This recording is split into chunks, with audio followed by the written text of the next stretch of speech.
So we've been we've had the great fortune to have some beautiful teachings in New York. I think we started 10 years ago? 10 years ago. Yeah. You look nice, Mommy. We started 10 years ago, I think. We did 4 years. We did the Yoga Sutra. We covered the 4 chapters of the Yoga Sutra. Myself and Lama Christie, who's now in a 3-year retreat. Then we did 4 years of Hatha Yoga Pradipika, which is a beautiful yoga text on the practical exercises of yoga and the cleansing processes of yoga. And then we've done 2 years of Bhagavad Gita, and we still have 1 more Bhagavad Gita class to go. That will be in January, but it might be later than I said. Due to the camp that we're going to has a problem, so, for the retreat.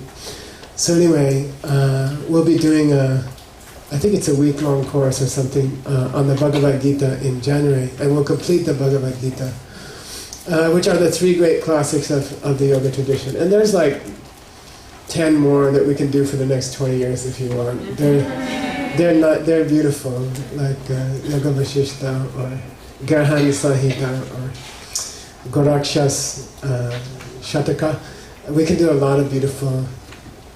We can go on that for a while. I thought though today, I thought it would be really beautiful for these 3 days. We have 3 days together. You know, during the last 10 years of yoga talks with you, we've been concentrating a lot on ultimate reality, using yoga to understand where the world is coming from, using your yoga practices, physical practices of the body, to come to a deeper understanding of your world and reality, and how your life occurs, why your life is happening the way it's happening, due to your inner body. Okay, so we've been talking about that a lot. And I sort of felt like we've spent so much attention and effort on understanding ultimate reality and the way reality works. And then I felt as though it would be nice if we turned our attention to the subject of compassion or love, you know, which is not treated that much in the text that we've been covering in the Yoga Sutra. There are some mentions, like the 4 infinite thoughts, right? Maitri, Karuna, Mudita, and Upeksha. So we have that teaching there, but there's not a lot. And I felt as though it was a lack. I felt that it would balance us if we talked a little more about the teachings on compassion and love. Personally, I have this deep feeling that I don't love people enough. I feel, I feel like I'm too busy to love people enough, and I feel like I don't feel honestly like I walk down the street and I love everybody in New York City, you know? Like after all these years of meditating and practicing, a guy drove up next to us on the way here. Margie was driving, which she's been doing for 20 years or so. And he was blasting this, what do you call it? Hip-hop. Not worse than hip-hop. Rap music. And it was really loud, and I you know how you give him a look, which is what he wanted, right? Which is why he played it loud. And then, and I gave him this look, and then I'm thinking, I'm not loving him so much, you know? And I don't know, after all these years, I have trouble, even just down the street, just mindlessly judging people and thinking, I kind of am attracted to this one, but I'm not so attracted to that one. And I move through my day like that. I don't love everybody equally. And I don't feel this outpouring of love for every person I meet. And I would like to, you know. Are you warm? Are you too warm, by the way? Yes, it's a little warm. Are you okay? Yeah. It's going to get warmer. Can somebody check the air and crank it up? I like it freezing, because then people stay awake, okay? Can somebody check the air? Yeah? Okay. Just ask them if it's cranked up all the way. Then people complain later that it's too cold. So I don't feel like that. You know, to be honest, I don't like go down the street and I feel an outpouring of love from my heart for every single person I see. You know, it's very what do you call it? Prejudiced. I see someone who looks attractive to me and I'm like, you know, smiling to them. And then I see someone who's sort of irritating but sometimes I do, you know, there are days when I don't know about you, but there are days of deep, I don't know, short periods of a few minutes maybe, of a feeling of great contentment and a feeling of great, with peace at the world, and feeling like I love everybody in the whole room, and I feel a brotherly feeling towards them, like what do you call it? A very kind feelings towards them. I had it once on a plane. You know the story. Most people know the story. I won't tell it very long. I'll tell the short version, okay? I was on a plane when I was, I don't know, I was 18. And we were flying to Chicago. And it was a normal flight to Chicago. And then when we got to Chicago, the plane circled for a while. And we were just all talking and you know, the normal. And then the plane started to fly up and then down sharply. And then the pilot would take the plane up and then drop a couple 100 feet, like straight down. And then he would come out of the turn and jar the plane, you know, and we're all like, whoa. You know, the first time it happens, you think it's just the wind or something, you know. But he was like 4 or 5 times he did this, you know, and then we're starting to feel strange, you know. And then the stewardess comes out of the captain, you know, the cabin in the front, and she's shaking. She's visibly shaken, you know. And then we're like, oh my gosh. And then the captain comes on the intercom and he says, we have a problem, you know. And we're all like, oh boy. And the plane gets really quiet, you know. And then he says, it was really foggy. And he says, we can't confirm that the landing gear are down. We can't, the light in the cockpit says it's not down. And we can't get it down, you know. And we tried to shake it loose, and we think it might be down, but we can't tell for sure, you know. So we're going to take a few passes by the control tower and see if anyone can see if the landing gear is down, you know. So then we're waiting, and then he zooms down close to the ground, really close, and zooms past the control tower, you know. And we do this a couple of times, and we're all like, and then he gets up in the air and he starts circling again, and he says, nobody can see us. And it's too far to fly to another airport, you know? Like, we can't, no one can see if the landing gear is down, and the light's not coming on to say it's down. So we're just going to circle until the fuel is almost out. Because if we land and if we crash land, then it's better for you if there's not much fuel in the plane. You know? So we have to wait for like half an hour, 45 minutes, till the fuel runs out. And he's circling Chicago, you know? And the plane gets really quiet, you know? And then the stewardess gets on, and one stewardess had a breakdown. One stewardess started to cry, and they had to take her in the back. And that's like freaking everybody out, you know? And then the other stewardess is walking around saying, okay, take off your shoes, because you can run faster, all right? Everyone has to take their any high heels, anything, take your shoes off. And then she goes through, we're getting really nervous, you know? And then she says, take off your jewelry, because it will burn through your fingers.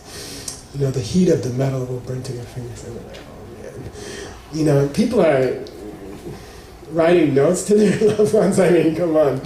Where are you going to put the note, you know? And they're writing notes and stuffing it in everywhere, you know? And then suddenly someone starts to cry. And then somebody got up out of their seat and they went and hugged her, you know. And then another person started to cry. And then another person got up and they just went over and hugged them, you know. All these people on the plane, this whole shift around the plane, and then people are hugging other people and saying, I don't know you, but I love you, you know. It's really beautiful. It was really extraordinary. The whole plane of people were like hugging each other and holding each other and just touching each other. It was so moving and so beautiful. And we were just there, you know. And then at the end they said, put your head down between your knees, you know. And that was the worst part, because you can't see anything, you know. And they said, put your head down between your knees. And everybody was holding hands, you know. I mean, just spontaneously, everybody in the plane is holding hands, you know. We're all like down like this, you know. And they come down and hit the runway. Everything's fine. And there was foam all down the runway, and there was a long line of fire trucks on one side, and there were ambulances on the other side, and a lot of hearses. And they were just waiting for us to crash, you know. And so we all like, oh, and it was so beautiful. I've never felt anything like that, ever, you know. And then we got to the gate, and everybody, it's like, I gotta get to catch my plane, you know. Everybody jumps out and grabs their thing, and they're like, get out, I'm late for my plane, you know. And then like, and then I'm like, wow, what happened? And it was weird. I don't think I've often haven't felt that feeling since then, you know. It was just that one special time. And everybody in the plane had this deep human, what do you call it? It was a spontaneous love for each other. And that I imagine must be the real human condition. And I think the rest must be just nerves or something, you know. I imagine that the real human condition is this deep love for each other. And I would like to have it all the time. You see, I've always wanted it all the time, you know. I wanted to be able to walk around New York, or at least occasionally, a few times a day, to have this feeling towards everyone else in New York, you know, to feel like that towards them. And so what I thought we could talk about was, in the Buddhist tradition, there's a state of mind called bodhicitta. Say bodhicitta? Bodhicitta. Bodhi means enlightenment, right? Like Buddha comes from the same root. Chitta means your mind. And some people have translated enlightenment mind. It doesn't mean that. It's a wrong translation. It means the wish to become enlightened, okay? Because you love other people, okay? So out of concern for others' welfare, you wish to become an enlightened being who can serve them, right? It's a love. It's an ultimate kind of love. It's the kind of love that we were talking about in the plane, right? It's the airplane love, you know, between people. And then Buddhism goes into many trainings how to develop that kind of love. There are many scriptures and there are many techniques of meditation for how to develop that kind of love. And I would like to, I personally would like to feel that what I felt on the plane, I would like to feel it all the time, right? It would be beautiful. It would be, then life would be something special, you know. So there are many scriptures and many meditations you can do. Okay?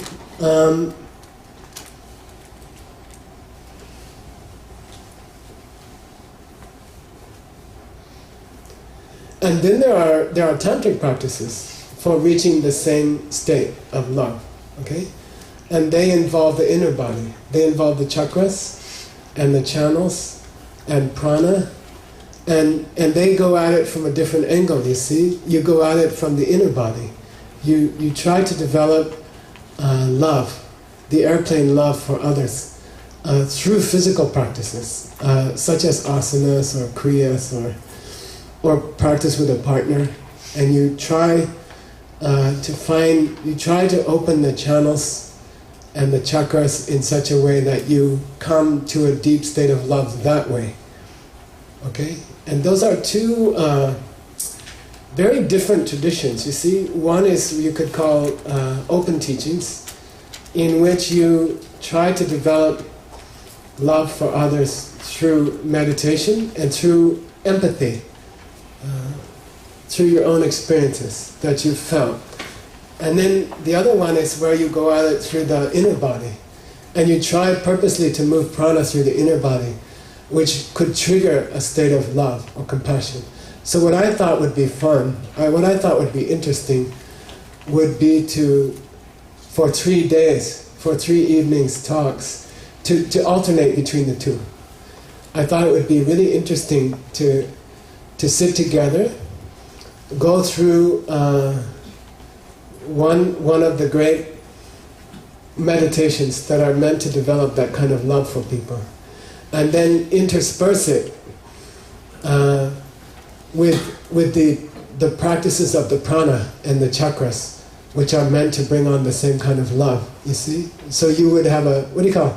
I always see it like a military attack, like a pincher, what do you call it? Maneuver. Two-prong maneuver, So over here you would be doing meditations to try to bring on a state of love. And then over here you would be working in the inner body with special practices that are meant to move the prana in your body. And I thought it would be beautiful to try to go at it from both angles, you see, in the same time for 3 evenings. And then my hope is that in the 3 evenings you would be left with a practice of meditation and a practice of asana, or practice of the physical body, the inner body, that you could use both of them. And we could try to develop this kind of love, and that's a tradition. It's called Chinan Tabla Torbet. We'll talk more about it. But so what I'd like to do is go at it from both sides, all right?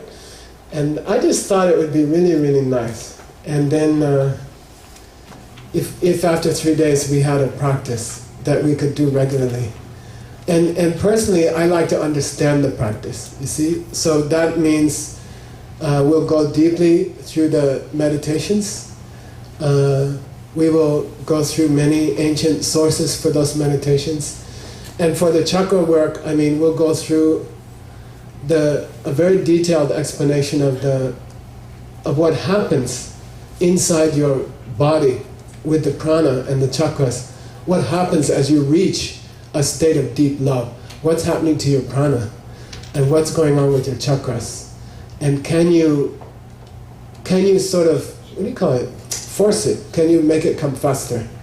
And there are beautiful, beautiful teachings on that in the texts on the inner body.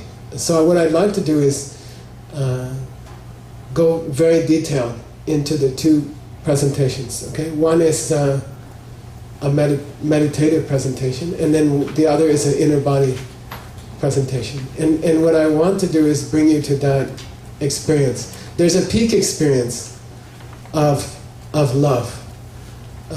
There's a very unique experience of love in meditation, which is triggered by work with your chakras. And if you can reach it, then your life will change forever. Your life will never be the same. And you will never be the same person. It doesn't take very long. It's 5 minutes maybe. It's like 5 minutes in a meditation. And if you can induce it in a person's soul, right? Then that person changes forever. And you will never ever be the same. And you can never ever not feel deep love for other people. There's a very, very profound experience that you can bring on with the right training.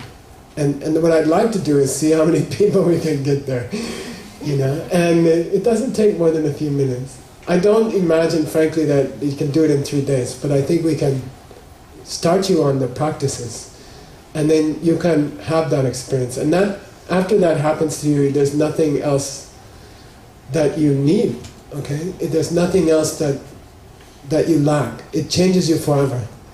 It changes how you act, it changes how you speak, it changes everything about you. And you will always be in love with other people, okay? And it's a beautiful thing to be there, So I want to try to induce that.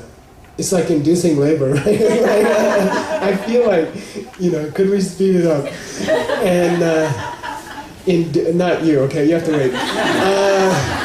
But could we precipitate the process? Could a few people in the room reach that experience? And it's we'll talk about the experience, all right?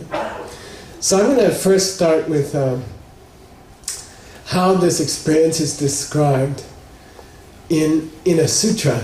Okay, so sutra in Buddhism, sutra can have two meanings. Sutra can mean a teaching by the Buddha, you know, like Heart Sutra or Diamond Cutter Sutra, or it can mean, hang on.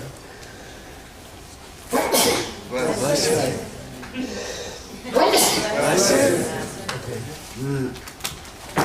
That's a prana. Okay. Sorry. Okay. Yeah, it may take that.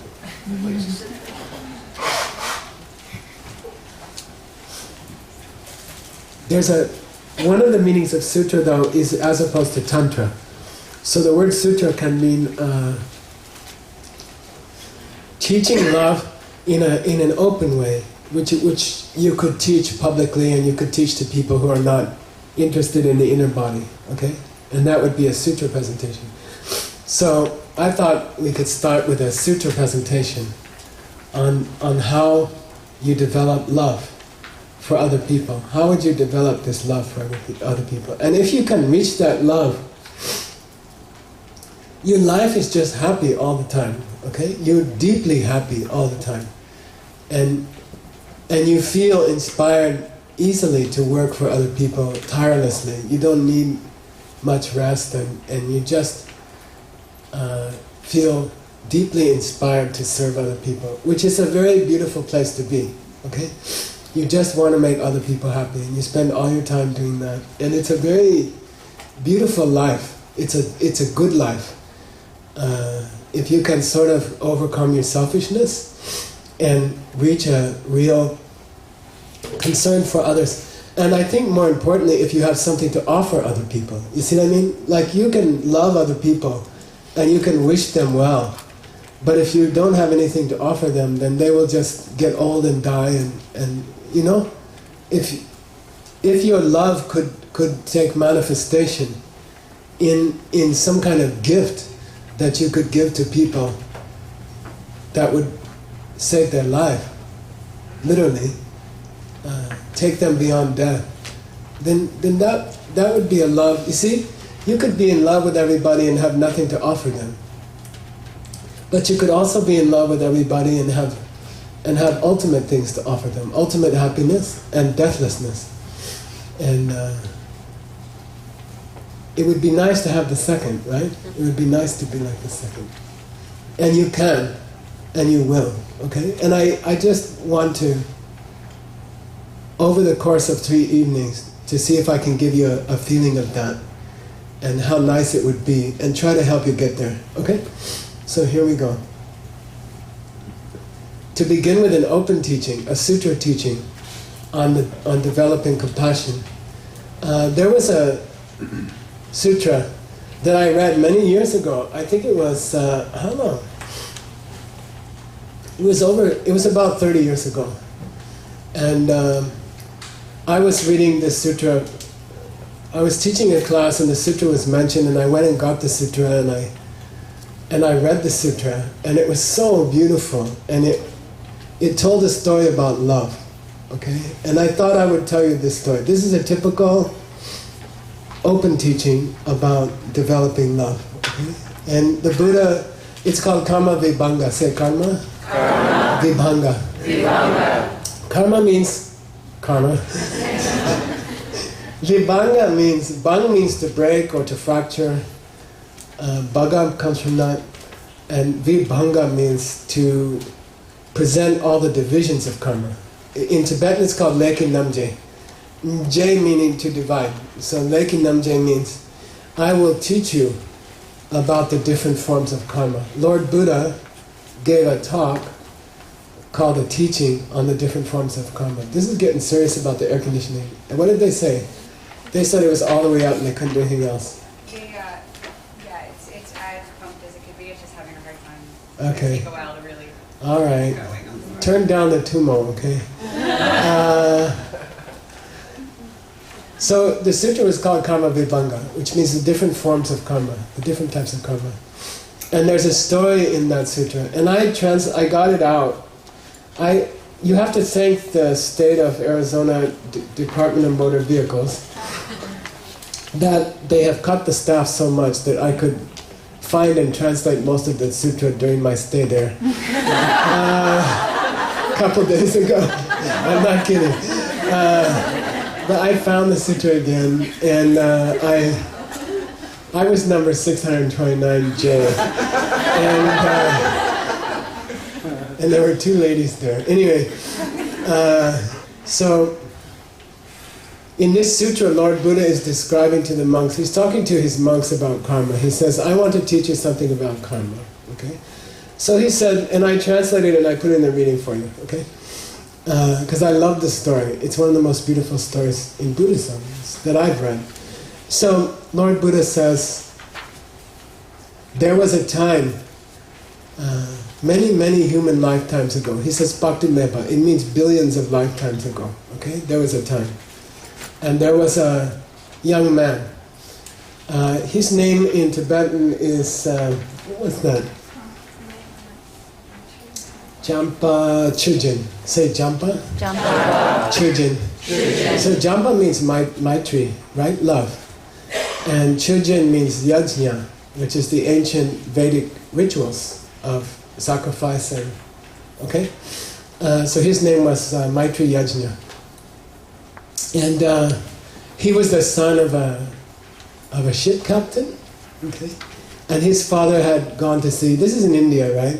His father had gone to sea many times. He had visited Ceylon, Sri Lanka, and he had gone to Indonesia. We went recently to Jakarta and to Yogyakarta in Indonesia. It's a long journey and it's a hard journey, even just on the plane.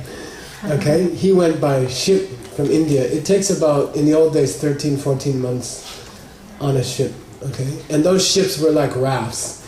They're just open rafts with little sticks on them, you know. And so he traveled. The father went, and he died at sea. First he had many successful trips, and he came home with lots of money and things to sell, and then finally he died at sea. Then as his son was growing up, the son had many friends, and they were talking in the Sashingirawa, which means a park, Kungarawa, same thing, like park of fruit trees, and they would sit around there. And they all said, look, our town is a town of seafarers, and it's weird for us young people not to go to sea. You know, just because your father died doesn't mean we can't go to sea. You know, and we can see the world and we can make our fortune, you know, like our fathers did. And we want you to lead us. They asked Maitreyyajna, would you lead us and we'll go to sea. And you know, we'll have adventures and we'll get rich and we'll come home. You know? And he said, okay, I like it, you know. So he went home and he told his mother, I'm going to go to sea. You know, and she's like, your father went to sea, he died. And you're the only person I have left. I ask you not to go, okay? And she says, we have lots of money from father. We don't need money, there's no reason to go. Okay? And you're all I have, and I ask you not to go. I'm asking you as your mother not to go. And he says, I'll obey your wishes, mother. He wasn't American, he was Indian. Okay? And he said, I will obey your wishes. You know? And then time went on, they had another meeting in the park, and probably they Facebooked a lot. And then his friend said, really, let's go, okay? And then he went home again and asked his mother, told his mother, I really have to go. And she said no, and he respected her wishes. The third time, she knelt at his feet, and she clasped his legs, and she begged him not to go. And then he agreed not to go. And a fourth time, okay? He agreed not to go. Fifth time, his friend said, we're leaving, okay? If you don't come, we're leaving, you know. Then he went home and he told his mom had locked up all his stuff in a cabinet. he went home and broke open the cabinet. He got all his stuff out, and he packed it up in a pack, and he went to the door, and his mother was there. And she grabbed him by the leg, and she knelt down and she begged him not to go. And he pushed her with his foot. And he kicked her head, kicked her on the head. And then she fell back and he ran. And he went down to the sea and got into a ship with his friends, and they left. And then on the way to Indonesia, they ran into a typhoon, and the ship sank. And everyone drowned except for Maitreyyajna. And then he grabbed onto some bottles, like metal bottles that were in the ship, and he tied them together, and he just hung on. And then the currents just carried him. And he spent days floating on the currents. And then he came to an island. He landed on a beach, and he stepped out of the water, and he looks up, and there's this city. It looks like, what do you call it? Disneyland in LA, except all the walls are made of gold, pure gold. And the city, all the turrets of the city and all the buildings are made of pure gold, And he's looking at this city, and he gets out of the water, and he walks across the sand, and then the gates of the city open, and four beautiful goddesses come out of the city, and they take him by the hand and they say, "Come with us," And he goes into the golden city. And they say he spent several 100,000 years there with these goddesses, enjoying himself. The word in Tibetan is tsewa. It means, I almost translated it to sport, but it doesn't sound the same. It means to have a really good time. To play. It means to play. Like Lalita in Sanskrit. It means to play. And he played with them for hundreds of thousands of years. He didn't get old, and he lived with these ladies and he played with them. And then one day they said to him, you can't really stay. This is not really your place. And then if it should come that you ever lose your way and you can't get back to the city, you should go north. Just go north. They gave him this advice. One day he was outside the gates of the city and he got, disoriented, and he wandered through a forest, and then he couldn't get back to the city. So he kept walking and walking and walking, and he came across another city, but the walls were made of silver, pure silver. And same story, except it was 8 goddesses came out of the walls and took him inside, and they played for, they say, thousands of years, and he enjoyed the pleasures of their company for thousands of years. Then same thing happened. They said, if you lose the city, then you should go north. So he did. One day he got lost in the woods, and he traveled north. He came to a city of lapis, pure lapis, lazuli. And then same story, but it was 16 goddesses. And then the next city was 32. And I forgot to tell you an important thing. Before they went to sea, standing at the dock, he suggested to all his friends, we should take vows. We should take one-day vows. It's called Dombage. The 8 Timge. It's called the eight vows. It's an 8 vows of a one-day vow. No killing, no stealing, no sexual misconduct, no lying, no alcohol. Like this. No sitting on high seats, no luxury, like this. They took a vow of mindfulness for a one day, right? And so then he came to a city of crystal, and the same thing, except how many goddesses? 30. Sorry, that was 32. 4, 8, 16, then 32. Okay.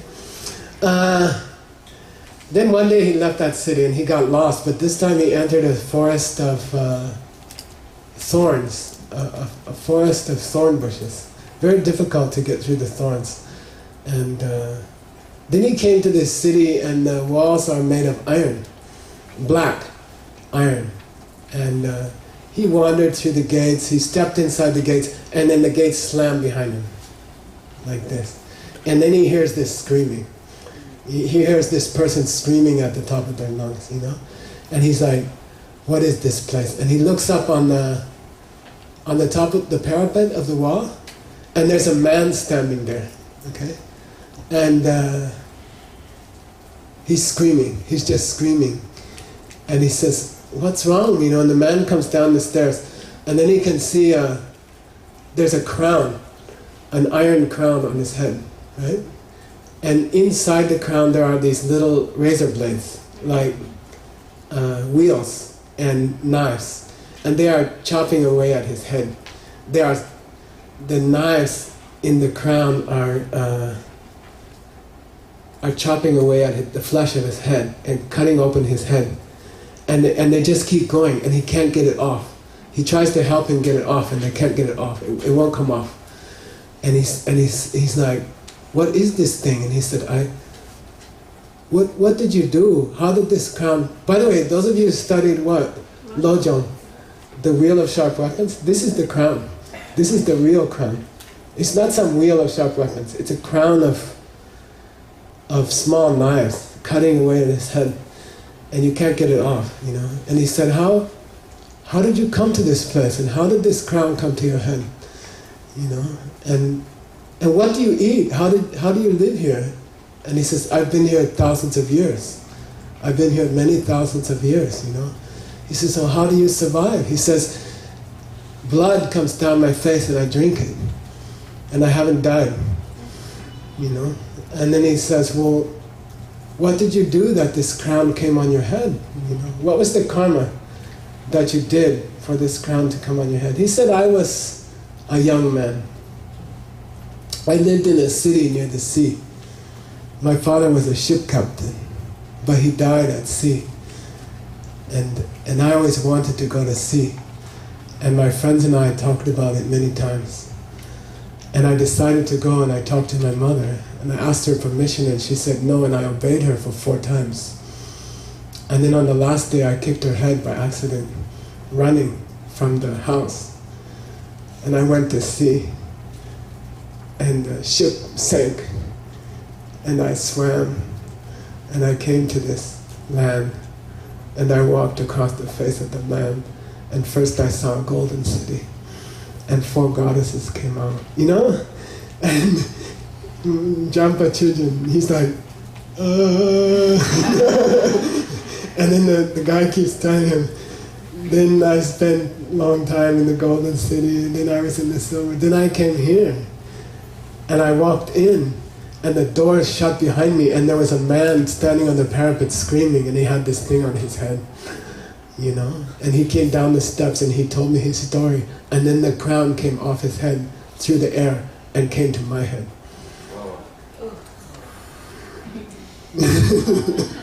And then Maitreyyajna, he's like, oh my God, you know? He told the man, I've done the same thing. I've done exactly the same thing, you know. And the man said, I think so, because I heard a voice today, and it said, your time is finished. The time of the crown is finished. Another one comes to take the crown, you know. And so Maitreyyajna, he's like, oh my, you know, he's like seeing the pain that the man is in, and he gets very, very frightened, and the man drops dead, and the crown goes into the air, you know, and then it moves towards him, and then he's very frightened, but he closes his eyes and he prays for his mother, you know. He just makes a prayer for his mother, you know. He says, in my last, you know, moments here, I pray for my mother, and that she should be happy. And then something breaks open in his heart. Something breaks open, and he says, you know, may the crown come on my head, and may all the pain of the world come through the crown to me. You know, I will take the pain of the entire world through the crown. Let the crown come now to my head. And I choose to take not only that pain, but I choose to take the pain of every living creature in this world, human or animal, all their pain. Let it come now through the crown to me. He chooses to accept the pain. And he prays that the pain of all people and creatures would come to him through the crown. And he waits for the crown to fall. And then because of his prayer, the crown cannot come down. Okay? The prayer cannot come down, you know. And the crown stays here, you know, and it never touches his flesh. It never touches him. So he stays there many years. The crown is following him around. It can't touch him. It cannot come down because he had that one moment, you see, of real love. You know, he had the one moment of wishing that he could take on the pain of all people. And then Lord Buddha finishes the story. He says, don't think that was someone else, okay? Don't think that boy was someone else. That was me. That was me in a former life. That was myself. And that's how I found love. You know, it was through a very terrible tragedy that I found love. You know, and that's how I found love. And so that's the sutra in the scriptures. This is how love is often found through a tragedy, okay? And when we are training in bodhicitta, when we are trying to learn how to become a bodhisattva, then in the scriptures, they say if you're lucky, you have a tragedy in your life, okay? Your mother dies in your arms. My brother killed himself. And if you're lucky, something like that happens. And then you, in the depths of true tragedy and sadness, somehow it opens your heart. And you're able to love other people. Because you have some deep tragedy in your own life. Because something really bad happens to you. Then something opens in your heart. And you're able to notice that other people are suffering. You know, other people have the same thing. Whatever tragedy you have, other people have that tragedy and many, many other tragedies. Life is tragic for everyone. There's no one who's protected from those tragedies that happen to everybody. If you haven't had one yet, you will. Okay, they come, and life is. They define many people's lives. The deaths that have occurred around them, or the accidents that have happened to them or to their friends and changed their lives forever. Our lives are defined by these tragedies. And then many of us cannot open our hearts until a tragedy comes. It takes some great pain or suffering to notice what other people are going through all the time. Okay? So they say if you're lucky, you have a tragedy, and then you step first upon the path. So the path has 5 stages. All spiritual evolution occurs in 5 stages. And at the level of a bodhisattva, on a bodhisattva's track, you enter the first stage through a tragedy. And you see what life is, and death and suffering of a life. And that puts you on the path. It starts you on the path, you see. That's the open teaching, okay? That's the traditional presentation of how you first get love for other people. It's through a tragedy in your own life. And then you're able, because your heart is open, you're able to see what's happening to other people, okay? So that's the open teaching. What I'd like to do next, I'd like to take a break. And then what I'd like to do is I'll give you the tantric version, okay? The inner body version of the same experience, you see? Like related to chakras and to the prana within your body, and let us work from the inside and from the outside, in both directions, okay? So I'll take a break. I'll be here, I'll stay here if you want to say hi, if you have a personal question. You can, or you just want to say hi, you can come talk. Try to be sensitive that there are other people who also would like to talk, okay? And if you don't get through the line in the first night, don't get all worried, okay? Because I'll be here a couple other nights, and I'll stay late the last night, okay? Unless they kick me out. And you'll get there, so don't be all stressed, okay? And just come and talk. Maybe we'll take a 10-15 minute break, and then we'll come back, and we'll continue on the inner body way to open the heart, okay? And then I'll give you a little bit, we'll start on the inner body methods for developing love. And then I would like to open the floor for questions if you have any questions. The questions don't have to be relevant or very good. Okay, you can ask about anything you want. I think ask about what's on your mind. Okay, what's on your own mind, and especially if you're having some problem or you're struggling with something yourself. And I think that helps everybody in the room. You see, if someone is very honest about something that's challenging them at this moment, and they ask about it, then it helps everybody in the room. Okay, so don't be shy, and don't feel weird. It doesn't have to be relevant to what I'm teaching. Okay. Just ask about what's on your mind right now and something you need help with, and then I think it will help everybody. All right. So first we'll have a short meditation, then I'll talk a little bit about inner body and love, and then we'll go into some questions. Okay? Ready? So get ready for meditation. So I'd like to introduce you to the text, the root text that we're studying. Okay?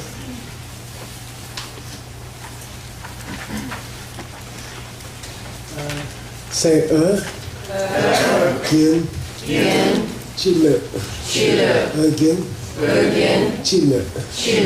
Means light. Gin means a stream.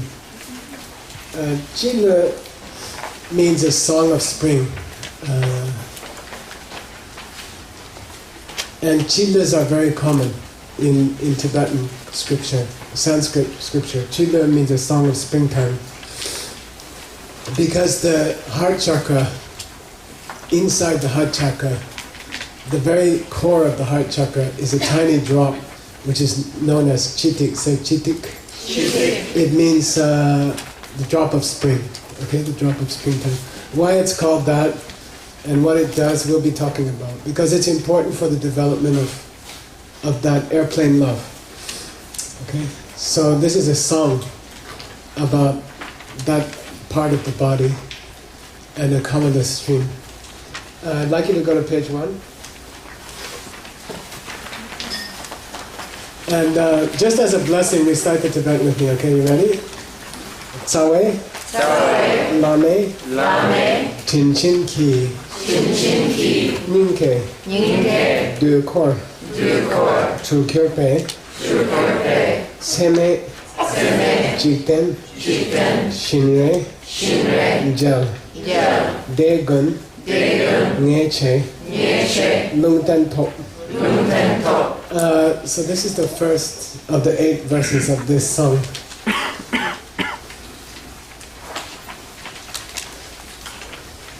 It was written by a monk named Losang Chunzin.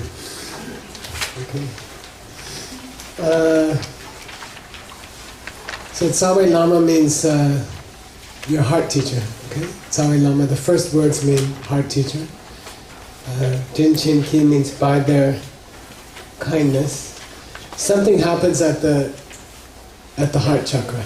Okay, something happens at the heart chakra. So now we're second half of the class. We're going to talk about the tantric or the yogic view of what's happening inside your inner body. When you feel like you want to cry for love of other people, you see? Like on the plane or something like that, okay? When you have an experience like that, what's happening inside your heart chakra?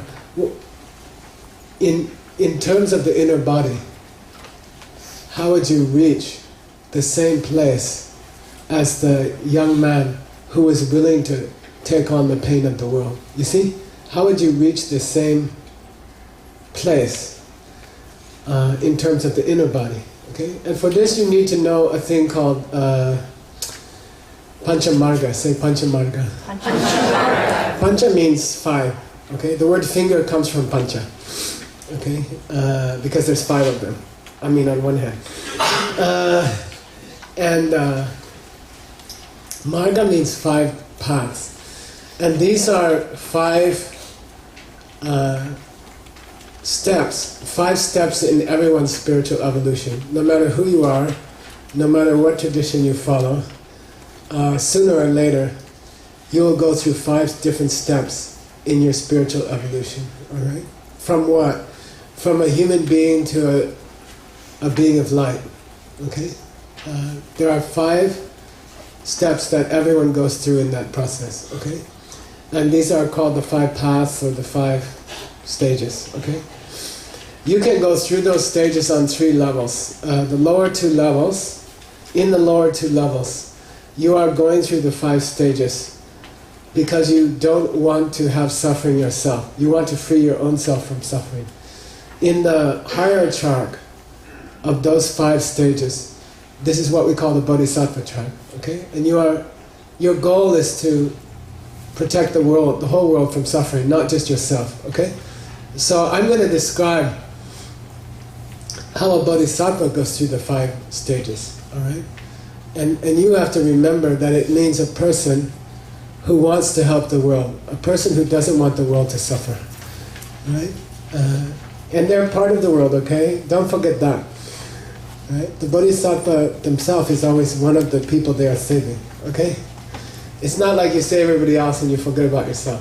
But you do everybody at the same time, okay? So here we go. We talked about the first path, the first of the 5 paths. The first stage of every person's spiritual evolution is a tragedy of some kind. Okay? They become aware of the pain of the world. Right? Somehow, in some way, they become aware of the pain of the world. And they take a true concern in the pain of the world. Right? And everybody has their own story. People tell me terrible stories about how they first discovered pain, and it seems like the worse the story, the better the student. Or the more committed they are, right? Okay. So if you have a terrible story, be happy. Okay. Second level, second path. In the pursuit of trying to stop the pain of the world, you gain some great insight into how the world works. Right? In your pursuit of bringing happiness to the entire world, you have some very great breakthrough understanding how the world works. Okay? Basically meaning that the world is coming from how you treat other people, but we'll talk about it in more detail. Okay? You have a breakthrough in seeing how you could modify the world. Because the world is flowing from your own mind. You have a deep understanding comes to you of how the world is flowing from your own mind. This happens to everybody. Sooner or later it happens to everybody. And that's the second of the 5 paths, okay? The third path is probably the most crucial. It's called Tong Lam. Say Tong Lam. Tong Lam. Tong means to see. Lam means a path. And sometimes it's called the path of seeing. Because you have been working on trying to understand where the world is coming from, you meditate deeply, you practice deeply, and then in deep meditation, Tong Lam can only be, the first part of Tong Lam only occurs in deep meditation. You must be in deep meditation, and you will have a direct insight into reality, okay? You will have a direct perception, or you can say a communion with ultimate reality, okay? And it doesn't take more than 20 minutes or something. It's 20 minutes of time. It occurs in deep meditation. It takes billions of lifetimes to get there, okay? You are lucky, you are in good times. You can do it in this life. You are at the last life of billions of lifetimes. In Tibet they say you are the bullet brushing the target. You know, you are the bullet, the metal front of the bullet is brushing the paper of the target, and the bullet's about to pass through the target. You are there, you have a time, you have chance, you have the teachings. You can do it in this lifetime. But you have in deep meditation, you have a direct communion with a higher reality. If you have that communion, if it happens to you, you will become enlightened within a short time. Okay, what's a short time? Let's say 500 years or something. Okay. No, compared to trillions of years, countless years. Okay, you are very close. Okay, if you have that experience, then you become unstoppable.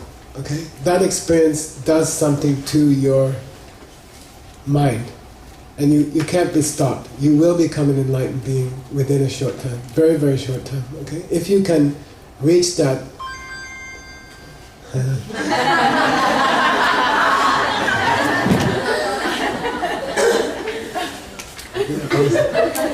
Only my Lama has the number.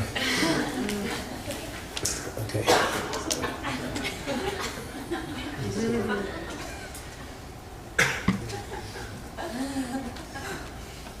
Okay.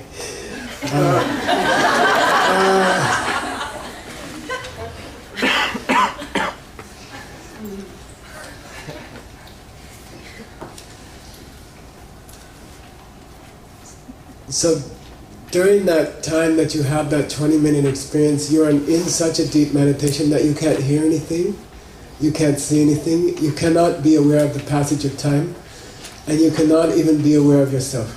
Okay? During that 20-minute experience, the meditation is so strong and so deep that you cannot be aware of any other thing. Only ultimate reality, which is completely different from this reality. Okay? You cannot be aware of any part of this reality during that 20 minutes. And that's not even talking about what you're seeing. You see what I mean? The meditation is so strong that if somebody put McDonald's French fries in front of your nose, you wouldn't smell anything. Okay? It's pretty deep. All right? And then you go into a direct perception of ultimate reality. Inside the body, inside the chakras, something extraordinary is happening at that time. You see, mentally, in the meditation, unusual things are happening. You are having a perception which can create a perfect world within a few lifetimes, okay? Something is happening in your mind. But in parallel to that, something is happening in your chakras and in your inner body, and it's very, very unique, okay? And we'll talk more about it. And you've had a lot of those teachings. Basically, you have a channel running from this point below the skull, runs under the skull, comes out in front of your spine at the base of the neck, and then travels down the body, they say very close to the front of the spine, and then comes down to the groin, and then there are side channels that split off. There are other channels that split off, but mainly you have one channel, Sushumna in Sanskrit. Say Sushumna. In Tibetan it's called Sa-uma. Say Sa-uma. Okay, and it runs from here down to the groin. Normally the channels inside your body carry prana. The channels inside of your body carry a special energy called prana. But prana cannot travel through the central channel now. If you have a human body of flesh and blood, it's proof that your central channel is not open. Okay? All right? If you have this body now, it has formed around a central channel which was blocked, okay, and which was choked, and that creates the buildup of a stuff called flesh. Okay, you get a buildup of what's called flesh, and that's your body. That's your gross body. So, because the central channel is not open, because the prana cannot flow through the central channel, the body itself forms in the womb. Okay, and you take on a mortal body, a body which will die, a body which is doomed to die, a body which must die. Okay, left untreated by yogic practice, the body must die. Okay, if you know how to practice properly, the body doesn't have to die. But that's because you will open the central channel. Okay, normally in most people, the central channel doesn't open for the passage of prana except for 2 times in their lifetime. Okay, you know all this. We've done this for 10 years.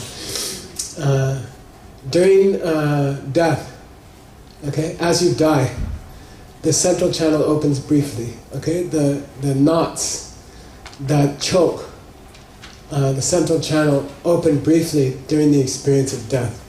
When urine is released and feces is released and blood will flow from the nose, and then all the inner knots are opened. Okay, not by any yogic practice, just by the nature of karma.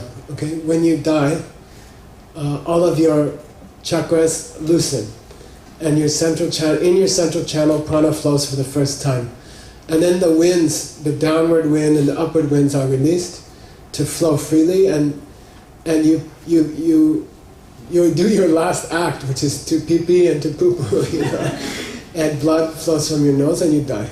The consciousness passes. Okay. Also in the act of sex. Okay, during a full orgasm, for a few seconds, the central channel is opened, okay, and prana flows through the central channel very, very briefly.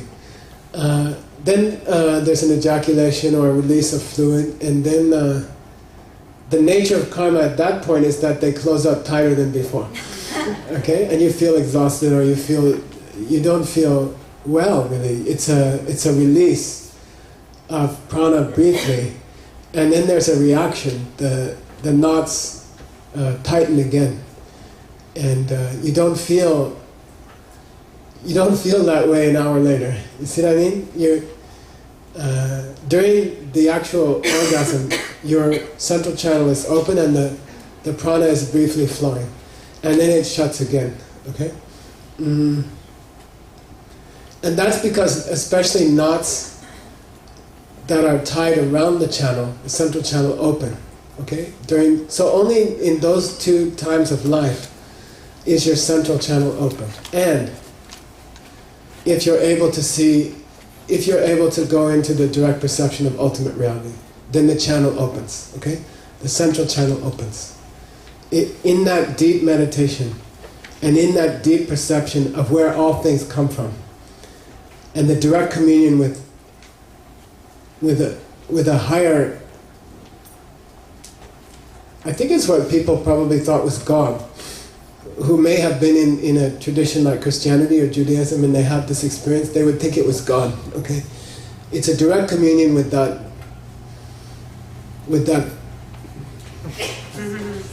higher reality.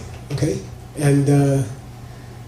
and then your central channel opens, wide open, and you have this experience, you see? So the purpose of yoga in Buddhism, in Tantra, is to bring on that experience. The whole purpose of asana in Buddhism is to open the central channel, to get the knots out of the central channel and to open it, and then you will have this experience of ultimate reality. So we work on the various poses of asana, which we'll talk more about tomorrow. There are special series of poses and progressions of poses that would facilitate the opening of the chakras so that you would have the direct perception of ultimate reality. Okay, so I'm now on the 3rd path, right? And we just had our first direct perception of ultimate reality.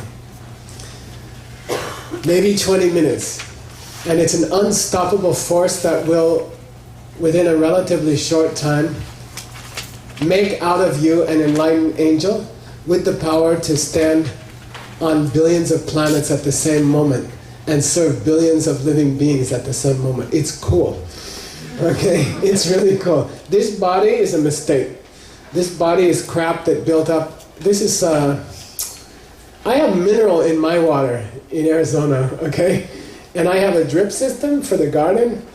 And every year I have to throw all the pieces into vinegar because minerals deposit on all the holes and the sprinklers won't work. Minerals build up. Your body has built up on your channels like that. The flesh of your body has built up like mineral deposits on a sprinkler, you know. And then when you open the channels, that dissolves. It's like vinegar, okay? And then your flesh changes. And you go to where your body was supposed to be, which is light, okay? This is not the natural condition of the body. This is doomed. This flesh will get wrinkled and old, you know. There's a joke in Buddhism, if you spend 2 hours in a yoga class, you're 2 hours closer to your death when you get out. You know, it's not that it made you younger, okay? So, seeing ultimate reality will change the body. Then something happens in the hours following your first communion with ultimate reality, okay? Something happens in the hours following that experience, you see? You basically go back to the same way you were before. You cannot maintain that perception. It's not possible. You don't have the karma. It's not, nobody can maintain it more than 20, 30 minutes the first time. It's not possible. It takes a tremendous amount of karma to see ultimate reality directly. Nobody can sustain that perception for more than a half hour. It's not possible, the first time. So you've used up the karma, and then you come out of the direct perception of ultimate reality. And then you're back in the world of McDonald's French fries and you know, the room that you're sitting in, and your own body, and Michael. You come back into Michael, you see? Because Michael wasn't there either. Michael was gone for that time, because Michael's not ultimate reality, okay?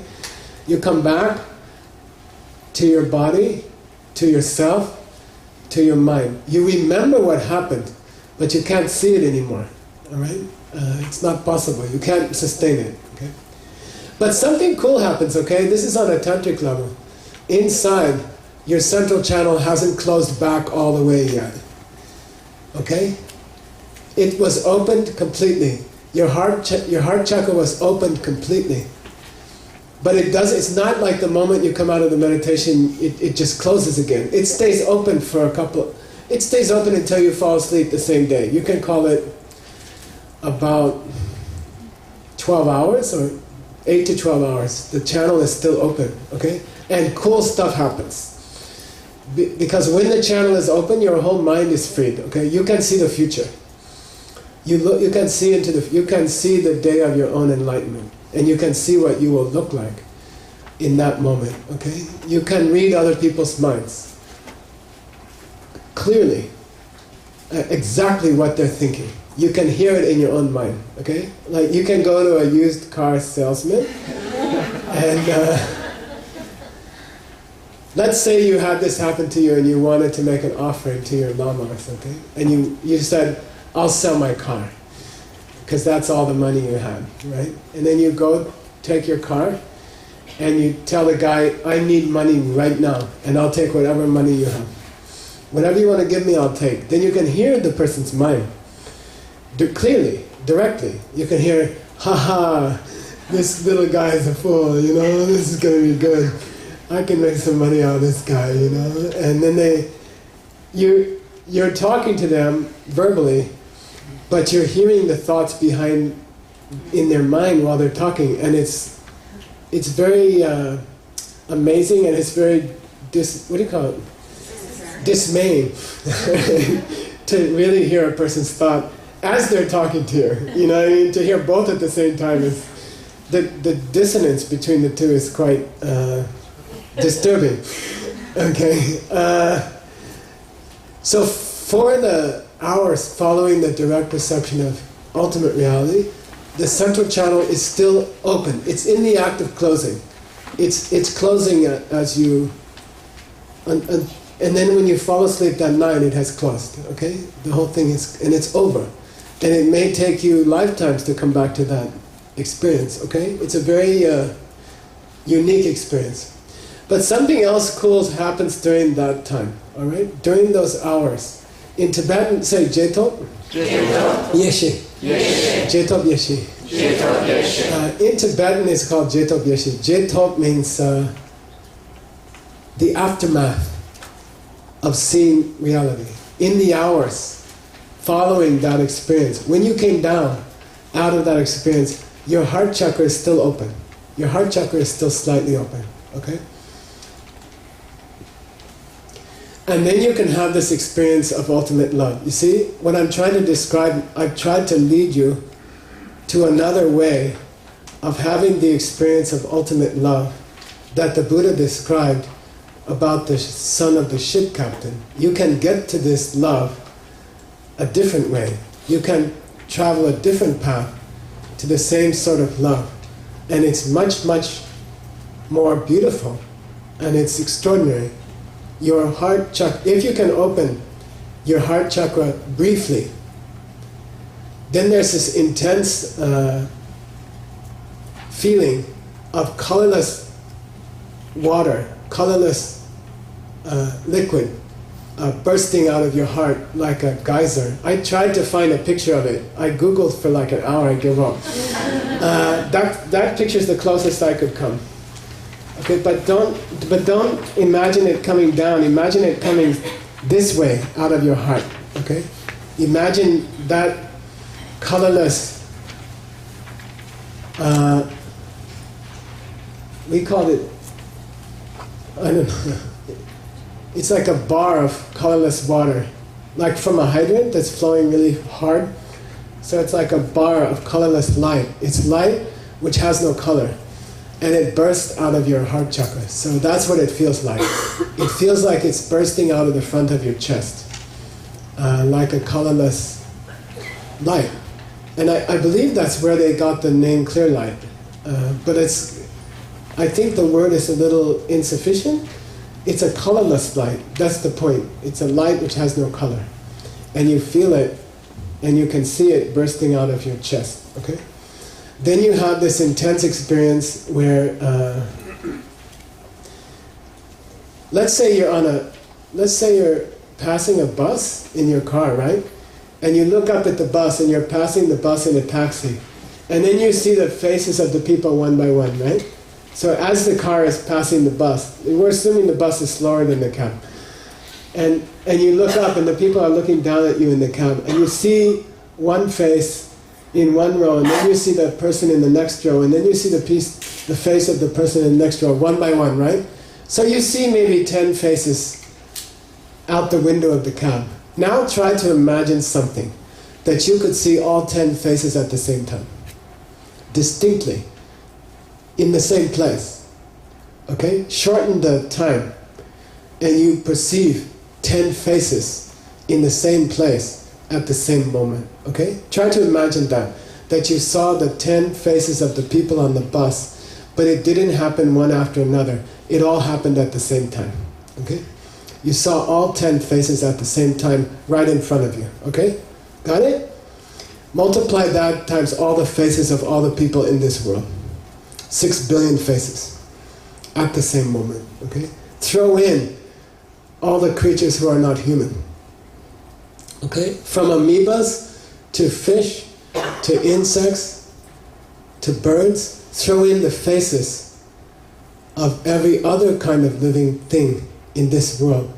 You are watching this many faces at the same time, in the same moment, because your heart chakra is open. When the heart chakra is open, you have this capacity. The natural capacity of a human being is to be able to see billions upon billions of faces of the living creatures on this planet at the same time. That is your natural state. Your present limitation, only to be able to see one face on the bus after the other, that's a mistake. That's not your natural condition. Okay? You are blocked from your natural condition. Having a body which is mortal and which is aging is not your natural condition. You are blocked because of the knots in your channels, okay? Now multiply that times all the worlds on which there are living beings, okay? Try to imagine in a single moment looking upon the face, not of every living creature in this world, but all the worlds there are. Like multiply that times an infinite number of worlds, okay? You are watching at the same moment an infinite number of faces on an infinite number of worlds.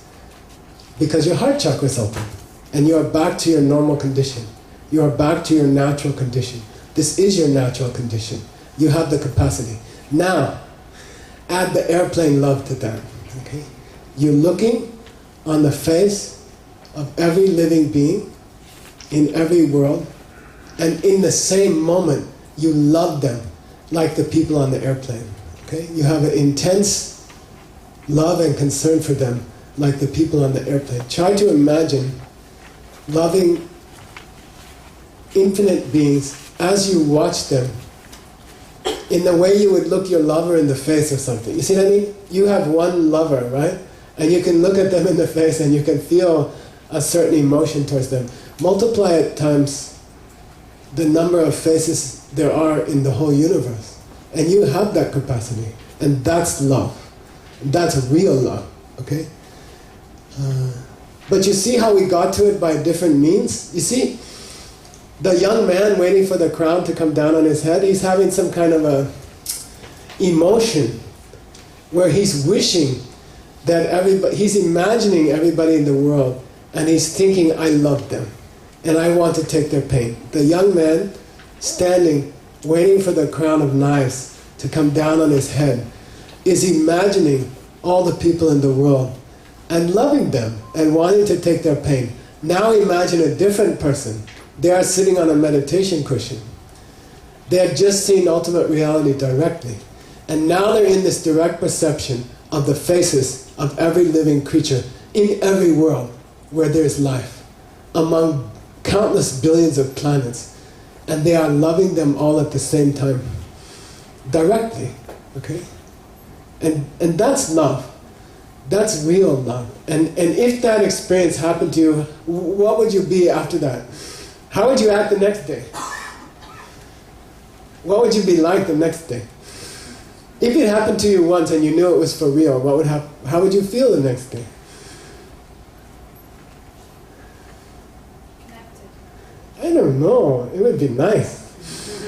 I mean, try to imagine. Just try to imagine if you had that experience once, and if you knew you weren't like crazy, if you knew it was real.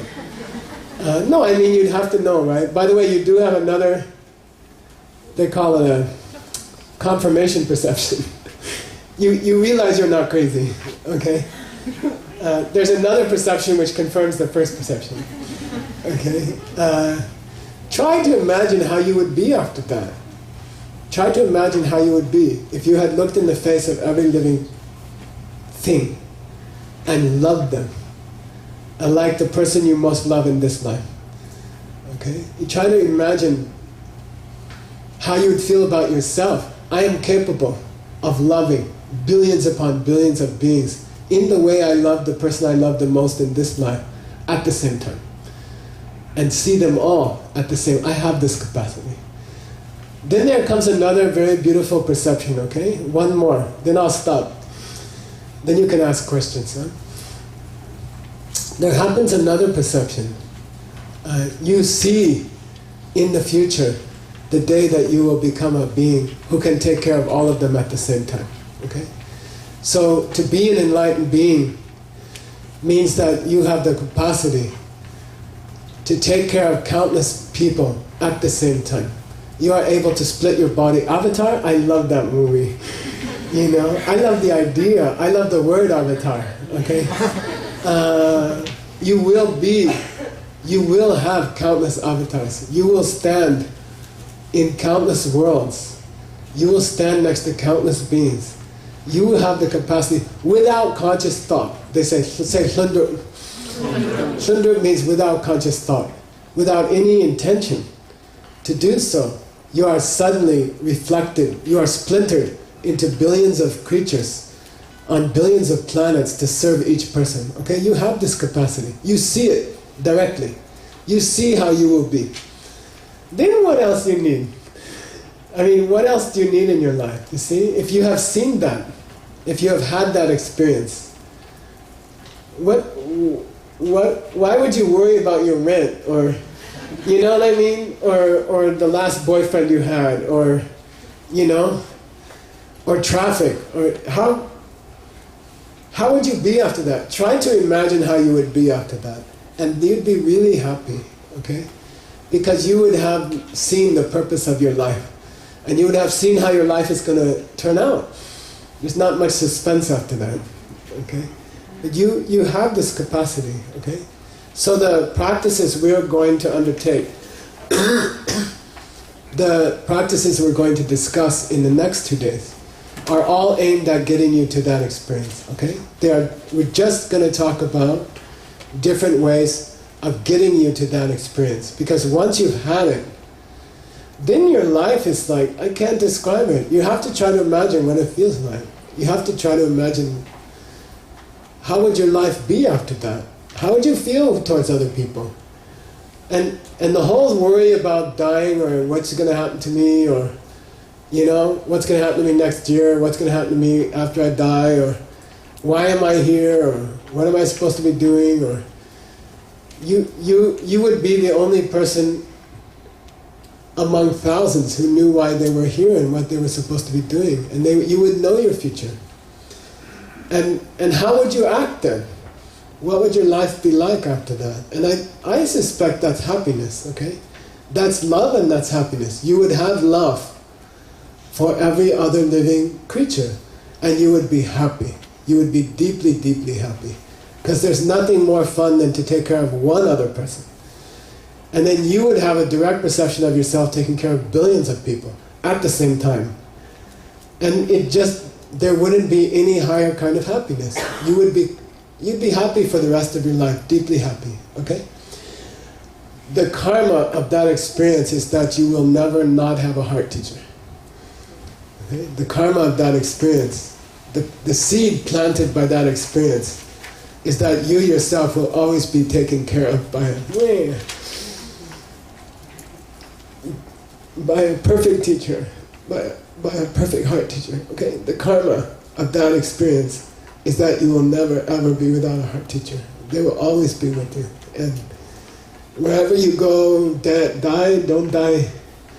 Wherever you pass, because of the few minutes of intention and perception of yourself helping countless beings, you earn a heart teacher who will always be close. Okay. And nothing can change it. Nothing can separate you after that. It's not possible. Okay, so it's pretty cool, right? Yeah. And you have to. My goal, what I would like to try is, we'll do some more meditations. We'll try to induce labor, and see if we can induce the experience, you know, from an outer practices and from inner practices. Okay, and that's what I really want to do. If we can do it, okay. Maybe we can do it in 3 days. Maybe we take longer. Maybe we do some more later. I don't know. But let's start with that. Okay, you know what the goal is now. Okay, you can have that experience. It will come. Okay, all right. We have like 15 minutes if you have any questions. They don't have to be about this, you know. You can ask me about your boyfriend or... okay. If you have any. Oh, I'm sorry, I gotta tell you one more thing because it's on your homework, okay? So there is homework. There is a certificate for this course. It authorizes you to induce labor in people, and you'll have to do homework tomorrow and the next day. I think there's a homework in your folder, And what I'd like to ask is that you, I'd like to ask that you should do your homework with somebody else and cheat nicely together. Okay? So if it's possible for you logistically, I would encourage you to do your homework with someone else. There will be people here tomorrow out in the little living room, right? Right? Am I right? TAs, teaching assistant. Yeah, we're going to have study groups tomorrow at 7:15. And if your last name starts with A to L, Stephanie Johnson, raise your hand. You're going to hang out with Stephanie, and this is optional. She can help you out with your homework. And if it's M through Z, Michael Hewitt, raise your hand. You're going to hang out with Michael Hewitt, and he's going to help you out. Here? Yeah, From 7:15. Then the class starts at 8.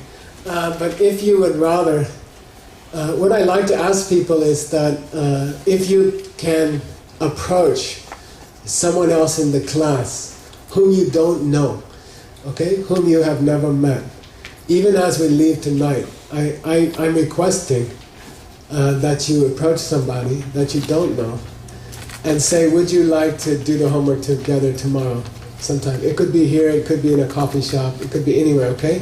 So I'm asking everybody, even if you've come here for 10 years, I'm asking you, there's probably like 6 people who haven't been here before, they're going to get all these people approaching them. Just approach somebody, don't be shy, and just say, you know, I normally would never do this, but Geshe Michael said I'm supposed to. And would you like to do homework tomorrow together? And then do it together, okay? I have to cover there's 3 long questions, okay? The 3rd question I didn't cover yet, okay? I'll cover it for like 5 minutes, then we'll have 10 minutes of questions.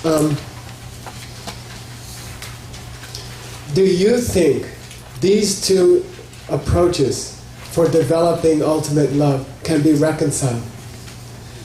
Do you think there's some... I'll tell you the 2 approaches again, okay? One is the traditional sutra approach. You see? That approach is that you have a tragedy in your life. You have a crown of thorns, of knives dropping down on your head in about 3 minutes. You know what I mean? And then you are pushed into the experience of love. Or you're on an airplane and it's going to crash, and then suddenly everybody in the... something happens to the hearts of everybody in the plane. And you are all forced into this kind of relationship with each other, okay? A sort of an intense love for each other, due to some kind of tragedy or disaster, okay? That's the sutra approach. Or the tantra approach, or the approach we talked about as far as the inner body. Your heart chakra just opened for other purposes. And then it's still open. And then you have this perception of all the living creatures, and you have this intense love for all of them. Can those 2 approaches be reconciled? Do they meet somewhere? What do you think? Are they the same or are they different? It's 2 different ways to the same experience. 2 different ways to the same experience? Anybody else? Yeah. In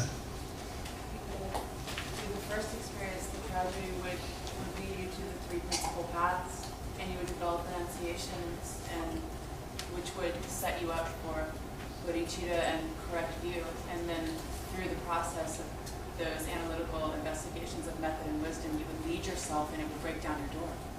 Yeah, so she said basically that you would have intellectual understandings of what we call renunciation, love, and the direct perception of emptiness, right? And then you would be able to break down the doors that separate you from others, like that, through that intellectual process. Anybody else? Is there one common force which is creating both experiences? What? Karma. Okay. Okay? Try to appreciate that. Okay? The reason the young man had those thoughts as the crown was coming down was the karma of his love for his mother. Okay? The reason he was capable of coming to a deeper love in that moment of terror was karma. You see, he just finished the prayer for his mother. Do you remember? Read the text, okay? You have the translation. Read the thing when you go home, okay? I feel so bad. I go to somebody's house, the thing is covered with dust. That's okay. I say, did you ever read it? They say, no.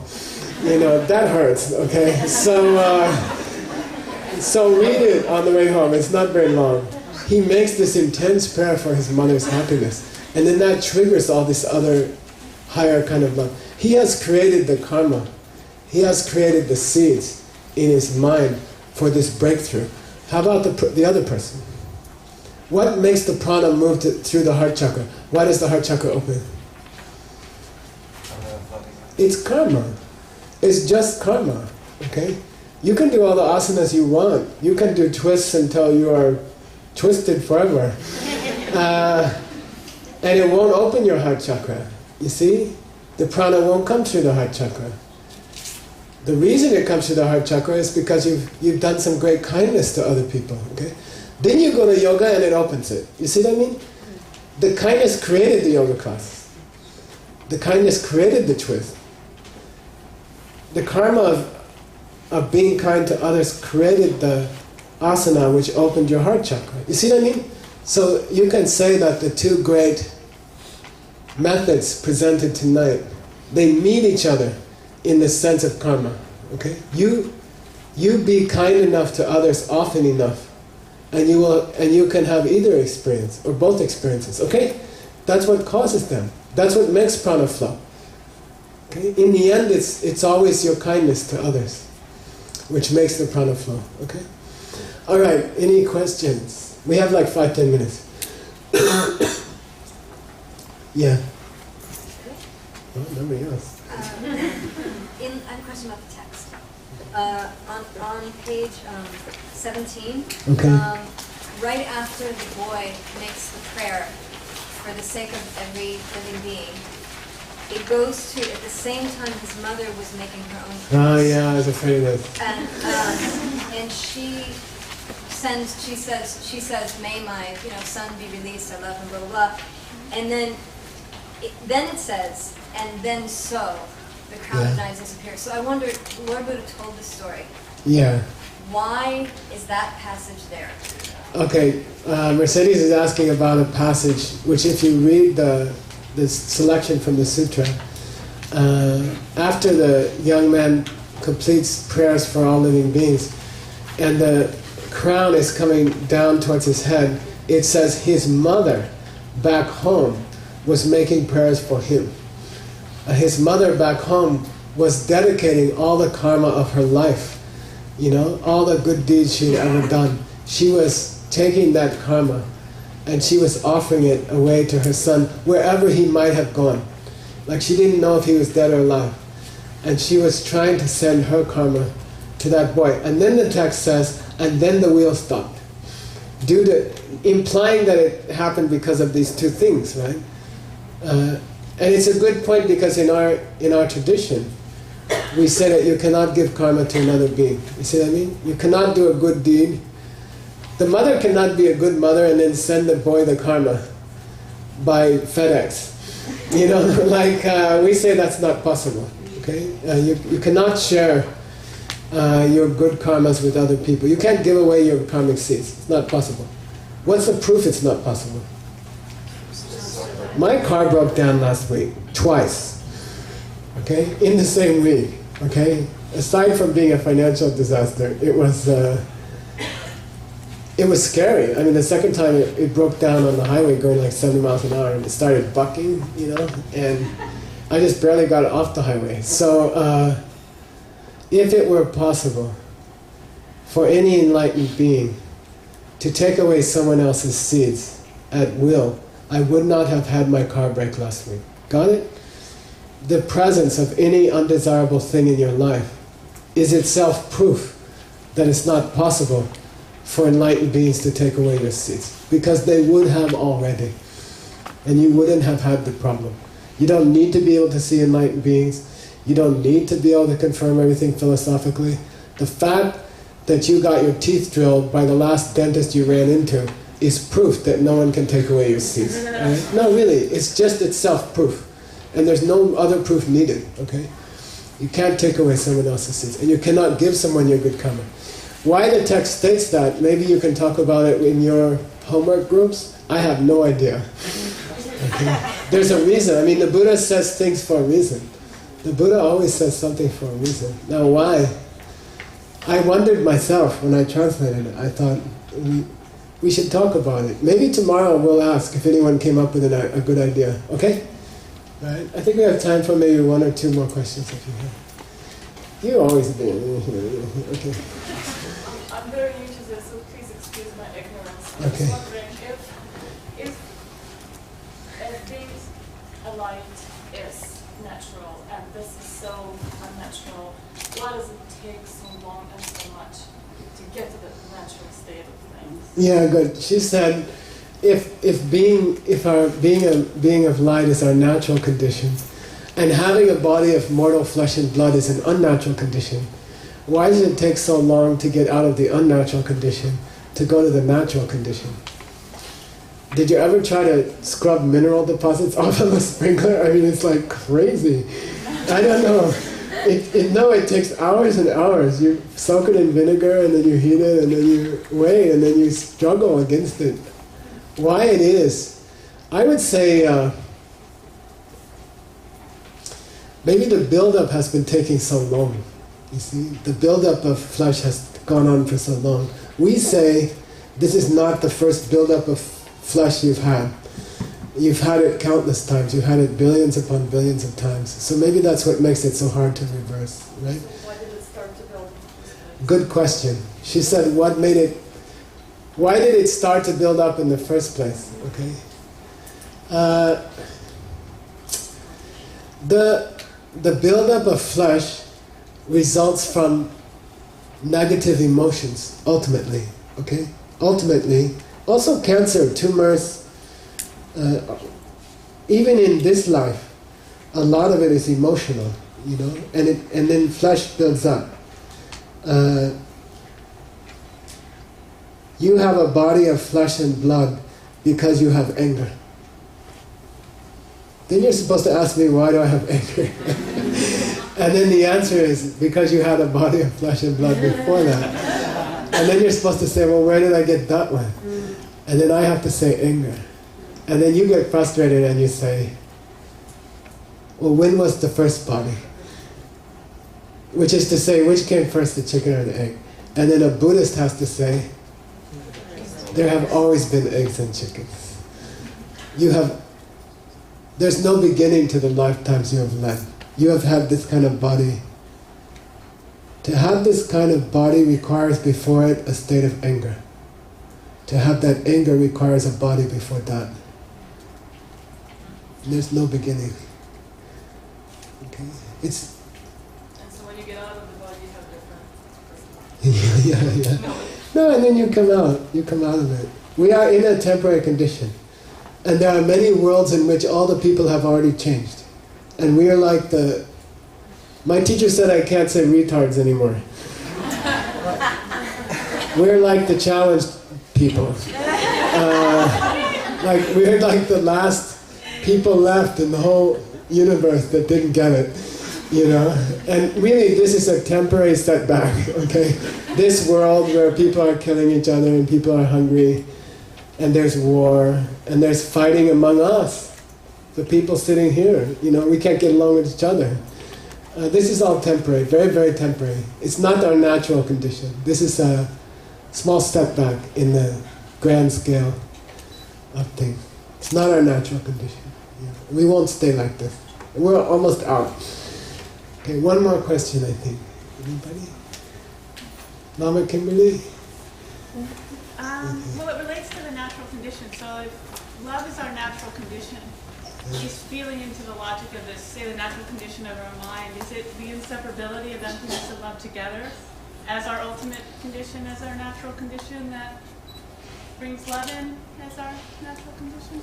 Yeah. I was thinking about it today because we had an earlier program at the Three Jewels. And we were studying a text on chud, which is a very, very secret practice about eliminating self, okay? And part of the meditation for chud involves recognizing that all beings have been your mother, right? Like you have ripped apart the guts of everybody in this room. Okay? In the past, in your past lives, you have struggled your way out of the womb of every person here, male or female. Okay? You have been born with great pain out of every person here in this room. Okay? You have killed them in childbirth countless times, you know? And they have given you life at the cost of their life countless times. So in the practice of chun, you think about that and you try to develop a kind of, gratitude for the people around you. You know, you see them, you say, you know, right now you look like the person who grabbed the last chocolate chip cookie before I did. But I know in fact that you were my mother in my past life. And you lost your life for me. And I appreciate it, you know? And you're supposed to think like that. Which always struck me as odd because they have also murdered you countless times. You see what I mean? You've all murdered each other countless times. Why? Then I'm always waiting for somebody to ask me this question, you know, like, well, why don't I just think about how badly they murdered me countless times and then I can abuse them at will, you know? Everybody I meet has murdered me. I should get them back, you know? And you have to come up with an answer, which is the following.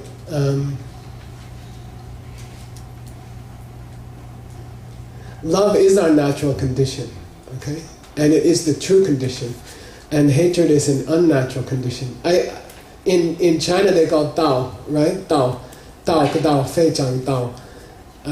In Taoist idea, which is beautiful, Dao means the natural condition of things, the natural flow of things. Okay? And to love other people is natural. And to hurt them and to dislike them is unnatural. Okay? To hurt other people is unnatural and against the Tao, against the flow of life. And to love them is in accordance with the flow of life. Why? Because they are not separate from you. Okay? They are not separate from you. And then you say, that's ridiculous. She's sitting over there, I'm sitting over here. You know, she got a chocolate chip cookie during the break, I had to talk to people. You know, we're not the same, you know. That's not true. We're going to go home now to different houses, probably. And we're not the same. We don't have the same address, you know. We're not the same. But then this system, you cannot get any good thing in your life. It's not possible to get anything you want in your life good unless you provide it to someone else first. It's not possible, okay? I cannot have anything good, chocolate chip cookie for example, okay? I cannot, it's not possible for me to get a chocolate chip cookie in this yoga center tonight unless I give one to someone else before that. Unless I have offered one to someone else before that. It's not possible. You cannot get a nice car unless you give other people rides. You cannot have a nice house unless you are concerned about sheltering other living beings. You can't have the things you want without providing them to others first. It's not possible. Because those things are flowing from seeds in your mind, which are planted from being kind in the same way to somebody else. You cannot have anything you want unless you provide it to someone else first. Got it? So what's the difference between them and you? If I cannot have a chocolate chip cookie enter my mouth unless I assure that a chocolate chip cookie enters your mouth first, what's the difference really between the two mouths?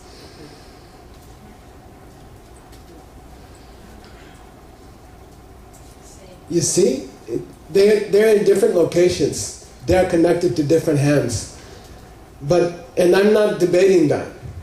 But ultimately, I cannot get a chocolate chip cookie unless I put one in your mouth first. Then what's the difference between your mouth and my mouth?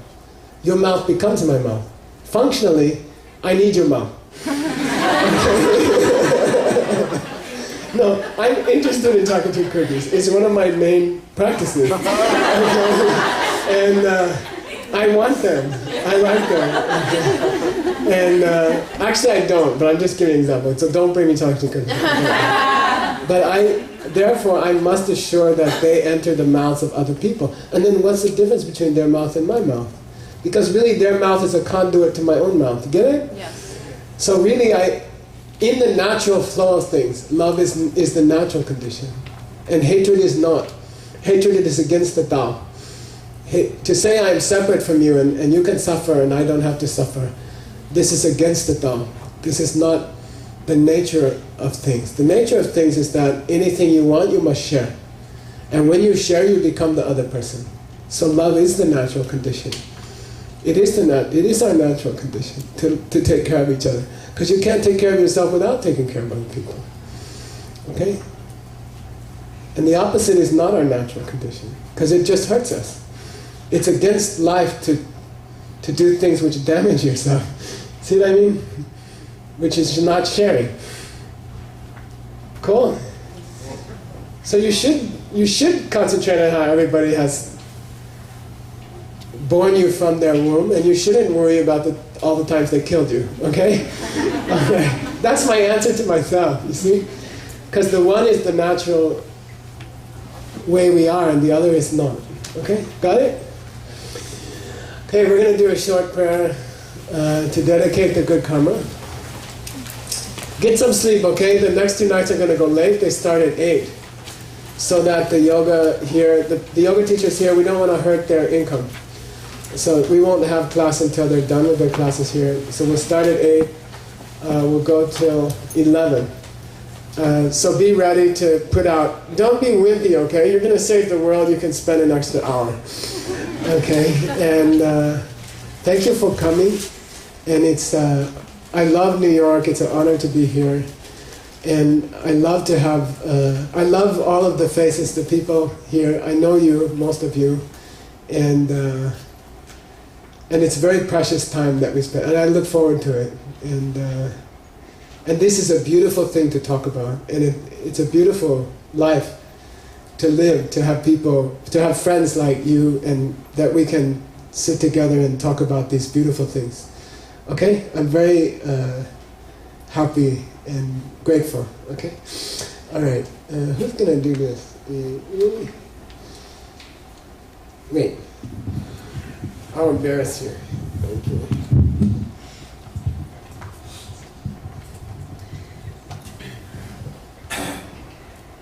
Sashi Puki Jushin Lektotam Rira Winshin Yende Yampadi Sangye Shindu Nikte Uargi Kyokun Mandak Shingla Juparsho Idam Guru Ratna Mandala Kamirayami Gewadi Devokun Saranam Yeshe Soksoshin Saranam Yeshe Jom